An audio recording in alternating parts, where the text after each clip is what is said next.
और इस समय की एक बड़ी खबर आपको बता दें, शरद पवार गुट से जुड़ी बड़ी खबर आ रही है। सूत्रों के हवाले से जानकारी मिली है कि पुणे दौरे पर पहुंचे अमित शाह ने एनसीपी प्रमुख शरद पवार गुट के नेता जयंत पाटिल से मुलाकात की है। इस मुलाकात के बाद कहा जा रहा है कि शरद पवार का गुट एक बार फिर टूट सकता है और इस टूट में जयंत पाटिल के साथ कुछ और नेता भी भाजपा के साथ जा सकते हैं। तो सूत्रों के हवाले से जानकारी मिल रही है, जयंत पाटिल कुछ देर बाद मुंबई एनसीपी ऑफिस पहुंचने वाले हैं, जहां पार्टी नेता धीरे धीरे पहुंच रहे हैं। जयंत पाटिल के साथ एनसीपी नेता राजेश टोपे और प्रजक्ता तानपुरे भी शरद पवार का साथ छोड़ने वाले हैं। तो सूत्रों के हवाले से बड़ी खबर निकलकर सामने आ रही है, शरद पवार गुट से बड़ी खबर। और ज्यादा जानकारी के लिए सीधे रुख करते हैं, मेरे सहयोगी नीलेश शुक्ला हमारे साथ जुड़ गए हैं। नीलेश, क्या कुछ जानकारी मिल पा रही है और ऐसा लग रहा है कि एक के बाद एक शरद पवार का खेमा खाली होता जा रहा है?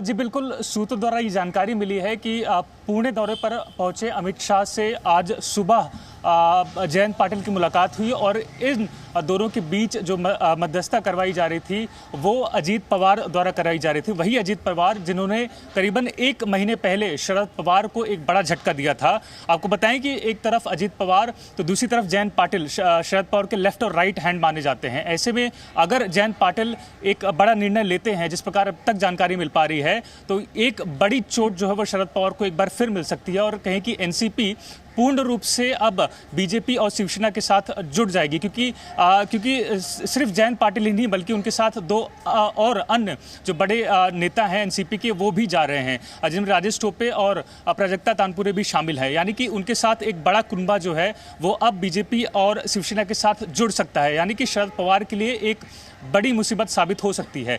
लेकिन इस पूरे मसले में सबसे बड़ी बात जो अब तक निकलकर सामने आ रही है कि अब तक इस पूरे जानकारी को लेकर शरद पवार का जो गुट है उसकी तरफ से किसी प्रकार की प्रतिक्रिया नहीं दी गई है। यानी कि न इस बात को स्वीकार किया गया है, न इस बात को खंडित किया गया है। यानी इस बात से मनाई नहीं की बताइएगा कि जयंत पाटिल कुछ देर बाद मुंबई एनसीपी ऑफिस पहुंचने वाले थे, तो वहां पार्टी के नेताओं का क्या कुछ कार्यक्रम है?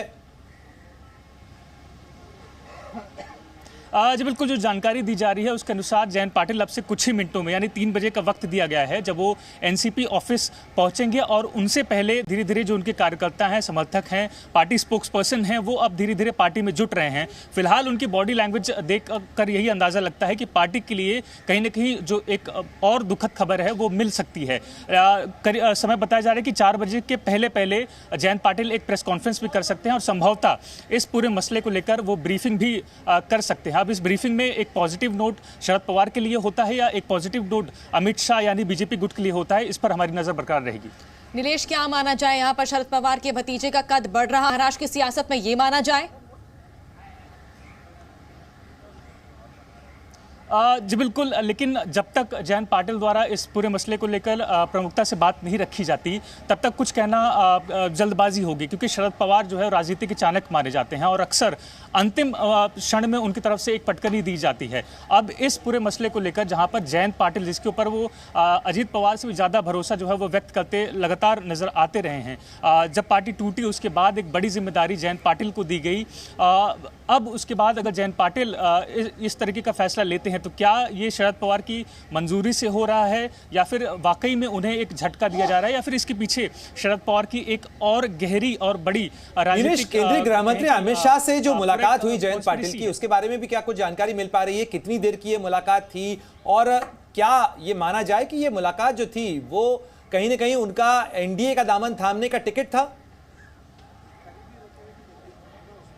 जी बिल्कुल, अगर मैं एक सिलसिलेवार तरीके से बताऊं तो बीती रात 8 बजे के करीब शरद पवार पुणे पहुंचते हैं और उसके बाद 10 से 12:30 बजे तक वो राज्य के मुख्यमंत्री और दोनों उप मुख्यमंत्री के साथ बैठक करते हैं, जिनमें लोकसभा की 48 सीटों को लेकर वो चर्चाएं करते हैं, उनमें रिव्यू मीटिंग की जाती है।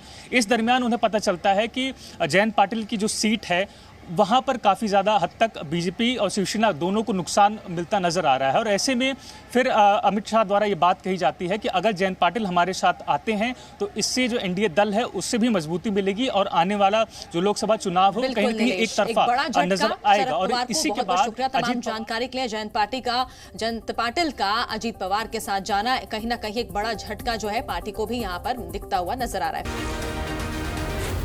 जी न्यूज़।